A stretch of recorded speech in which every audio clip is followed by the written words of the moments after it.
Hello all, this video is going to be the continuation of the lesson of the previous video, which was about triangle congruence. Now in the previous video we already learned about ASA, that is angle side angle, and angle side AAS, and have explained in detail how do you use these theorems to prove. Now the remaining one is HL, which we are going to be learning today in this video. So for a quick review, we will see what is ASA congruence. So ASA, that is angle side angle, says that if in any if in a triangle, if two angles, that is, for example, in this picture we have A and C. If two angles in a triangle and the included side, well, now you know what is included side. Included side is the side which is common for both the angles, or the line which is joining both the angles. You could even remember it like that. So included side of one triangle is equal to the two angles and the included side of another triangle, then both the triangles are congruent. This is what ASA congruence say. So if two angles in one side, one triangle, and the included side. Included means the angle which the line which is joining both the angles is equal to the angles and the included side of another triangle, then both the triangles are equal, congruent. So this was ASA. Now double AS says the opposite of that. That is, if two angles in a triangle and the non-included side. Non-included side means the line which does not join these two angles. So for example, if you look at triangle GHJ, that means here we have GHJ. So the angle is G and J, and the included side will be GJ, but here the non-included side is HJ, or it can be even HG. Non-included means the line which is not the line which is not at all related to both the angles, in joining both the angles, you could say. So ASA said that if two angles and the joining line is equal to one triangle and to the other, then in another triangle they both are congruent. Now what does AAS say? AAS says that if in a triangle, if two angles and a non-included side is congruent to the corresponding sides of the another angle, then both the triangles are congruent. Now let's see today what we have with HL, that is, okay. So what does this HL congruence say? HL first of all stands for hypotenuse leg congruence. Now before we know what is hypotenuse leg congruence, definitely we need to revise what is the hypotenuse and what are the legs of a right triangle. Now if you talk about hypotenuse, we usually use that always in right triangles. So this is a right triangle you have. These are the two legs. Which like when you join, you make the right angle. These are called the legs. And the longer side is called the hypotenuse. So there are two legs for the triangle as well as the hypotenuse side. So legs are going to be these two, which are joining, and then we draw the right angle. And the hypotenuse is going to be the opposite side. So two legs together and the hypotenuse makes the right angle, right triangle. So what does this HL congruence say? If the hypotenuse and a leg of a right triangle are congruent to the hypotenuse and a leg of another triangle, then the triangles are congruent. So what is that? What does that mean? If the hypotenuse and the leg, any one leg, if the hypotenuse and any one leg of one triangle is equal to another triangle, then both the triangles are congruent. It's a very easy theorem which you have to follow. Just that HL, hypotenuse and the leg. So these are the two things you need to prove this theorem. The hypotenuse, if the hypotenuse are equal, and if the legs, any one legs are equal, that means both the triangles are congruent. Now let's look at an example how we could prove this. Determine if you can use the HL congruence theorem to prove triangle ABC is congruent to triangle DCB. If not, tell what else you need to know. So they are asking to prove these two triangles, that's triangle ABC and triangle DCB are equal. They're asking whether the information given is enough. If not, tell what else do you need to know. That's all they're asking. So here, Now I have separated these two triangles for your better understanding, and I have rotated this to the other side. Okay, so you can see this is triangle ABC and this is the same triangle BCD, but I have rotated it so that it will look similar to this, so that it's easy for you to identify which is it equal, which part is equal to what, and then you can prove it. So it is given that AC is equal to BD. That is already given in the information in the figure. So we start by always using the information which is given to us. So here it's given AC, which is equal to congruent to DB. Now, if you notice, AC and DB are also the hypotenuse of the triangle. So that means one part of our theorem is proved. The hypotenuse, both of the hypotenuse are congruent. That's proved. Now, the next one is by the reflexive property. Now, if you look at this, you know that BC equals BC, right? That is because of the reflexive property of congruence. So by the reflexive property of congruence, we could say BC is equal to BC. It's the same. So for the HL theorem, we need the hypotenuse and the leg. So decide, did we get the hypotenuse and leg, any one leg of both the triangles? Yes, we did. We got the hypotenuse equal. We said both the legs are equal. That means triangle ABC and DCB are right angles. As you can see, we are talking about angles. So by that means triangle ABC and is congruent to triangle DCB by HL, that is hypotenuse leg, because the hypotenuse is equal as well as any one leg is also equal to each other.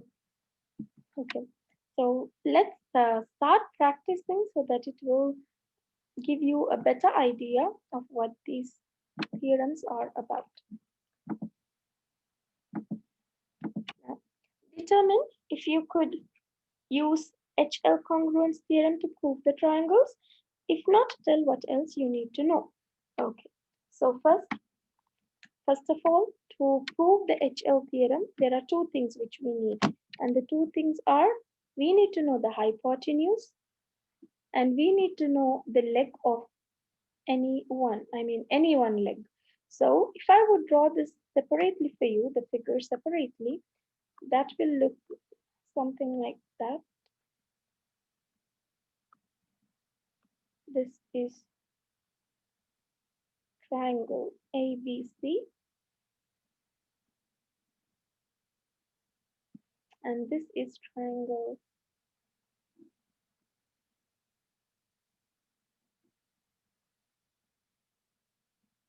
they might not look exact. I'm just trying to do it so that it will be easy for you to identify.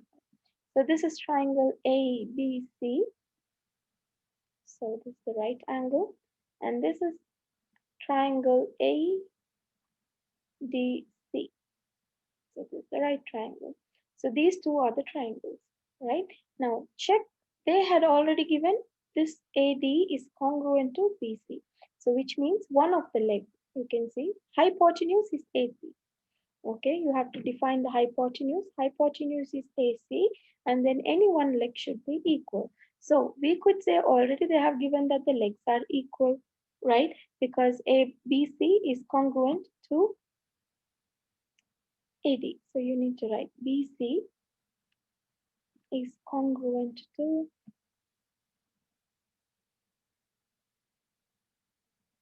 DA. Follow the same order. Now, if you are confused in following the order, look at this statement which is given. If you are saying BC, you need to say DA. But if you're saying CB, you could say AD. Okay, so BC is congruent to DA. This is because of it's already in one way, it's already given to us. So you don't need to say anything. But and also what else is given? BC is congruent to AD is given. So we write this as given. And what else is given? It is also given that angle ADC is congruent to angle ABC. That is because of the right angles theorem. right? And then, so we have found out that one of the leg is equal. Now we need to find out the hypotenuse. This is the hypotenuse. So we could say that AC is equal to AC. That is due to the reflexive property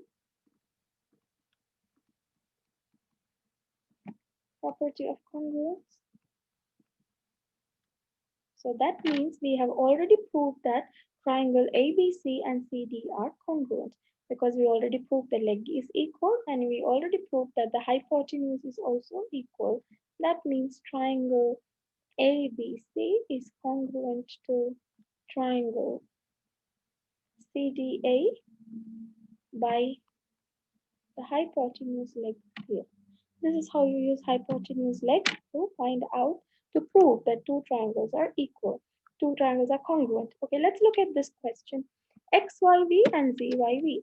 So they have two triangles, triangle XYV and ZYV. Now from our observation, we could only find that this is a 90-degree angle, right? Because they are a linear pair. So because of the linear pair, if this is 90, this is also going to be 90. And we could say Vy is equal to Vy. Now, if we draw this triangle separately, the hypotenuse is going to be Z and V. This is going to be the hypotenuse, right? So if Z and V are the hypotenuse on the other triangle, X and V are going to be the hypotenuse. Now, to use the HL theorem, we need one hypotenuse. That is, we have to say the hypotenuse is congruent, and also we have to say any one leg is congruent. So let's find out if they have given any information about the leg. We can use this leg, right? We can say that Vy is equal to Vy because of the um, reflexive property of congruence. And also we could say Vyz, angle Vyz is equal to XYZ because of the right angle theorem. But we need the hypotenuse now. They did not say the hypotenuse is equal. They did not give us this information. So without giving this information that the hypotenuse are congruent, we cannot find out, we cannot use the HL theorem. So you just need to write, now you need to know which is the hypotenuse, or you can write in your own words. You need to know the congruence of hypotenuse, or you need to know the length of the hypotenuse. So you can write in your own words, but here I choose to write it in symbols. So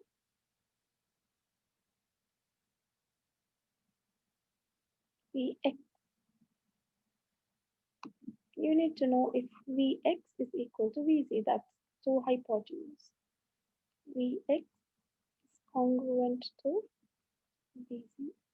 So you can write it in your own words. Doesn't need to be the same. You can write it in your own words because the information given is not enough for us to find out to use the HL theorem. Okay, let's find out how to complete this question, this flow chart. This is called a flow chart proof. It's the same, but rather than writing in steps, we are just putting them in these symbols and then showing what will happen if what is the result of that. That's all. So here they said AB is congruent to DE. Angle C is congruent to angle F. Prove triangle ABC and DEF are congruent. All right. So here we have, first, whenever they give you something like this, write down the information which they have given you so that you know which theorem to, or which theorem you could use to prove. So let's write down what they have given here. First of all, they have given about a side, because AB is side, right? So they have given us a side. And then CF also they have given us, that is an angle. So already they have given us one side and one angle. So note it down so that it will be easy for us to decide which theorem we have to use. Okay, angle A and D are right triangles. That's already given because in the figure they have given angle A and angle D are right triangles. Now because of this one, what can we prove? We could say that angle A and angle D are equal because of the right angle theorem. Right, angle A and angle D are equal to, congruent to each other because of the right angle theorem. Now, next step is AB is congruent to DE. Now, AB is congruent to DE is already given. So we just write here given. The next one, what else is given? They have given us that triangle C is congruent to angle F. Now, here, if you notice, this they talked about an angle. Here they talked about a side. And here again, they're talking about an angle. So, which theorem have they used to prove that the two triangles are equal?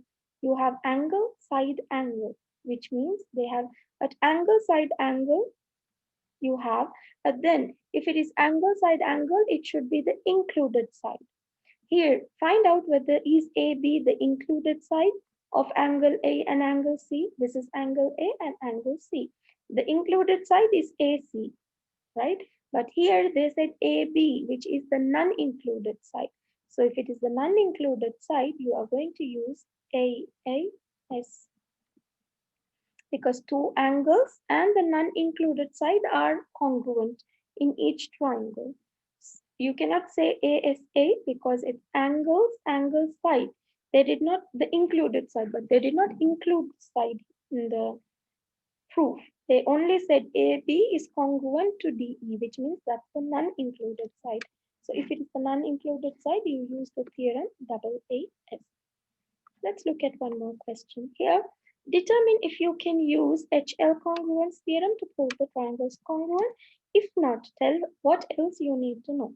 Okay, so to use the HL congruence theorem, you need a hypotenuse. You need to know if the hypotenuse are congruent and you need to know if any of one leg is congruent, right? So here, the hypotenuse is going to be GJ.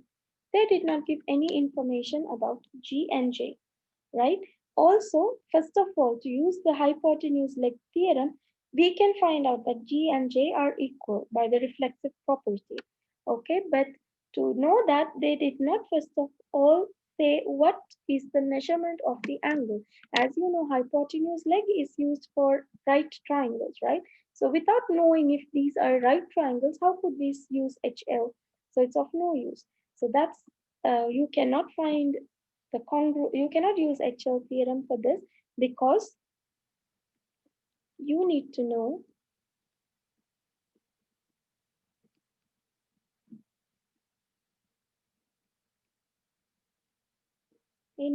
angle K and angle H are right angles. Only if they give us that they both are right angles, we could use the HL theorem because that's particularly for the right triangles. So without knowing it is a right triangle, it's impossible for us to use the HL theorem. Okay. Now triangle ABE and DCE, given that E is the midpoint. Now you know very well what the midpoint does. Midpoint divides the line into equal parts of AD and BC. So let's find out whether we can use this.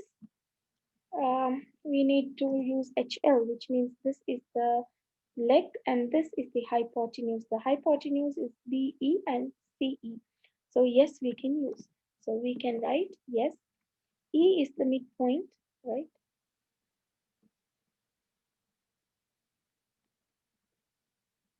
E is the midpoint is already given. This information is already given for us. Now, because of this midpoint E, what has happened? Because of this midpoint E, we could say that BE is congruent to CE. BE is congruent to CE. And also we can say that AE is congruent to DE. So AE is also congruent to DE.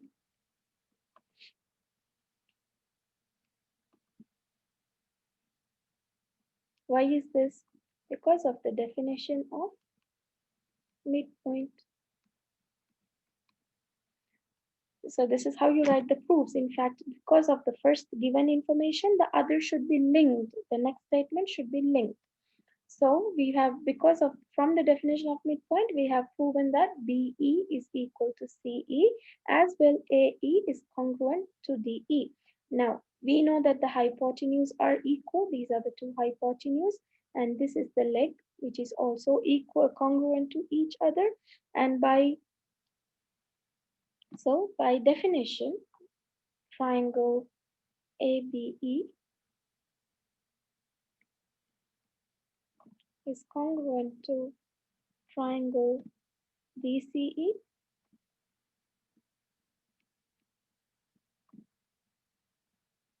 So once you have proven that by hypotenuse and the leg, if the leg and the hypotenuse are equal to each other, that means you have proved that both of the triangles are congruent.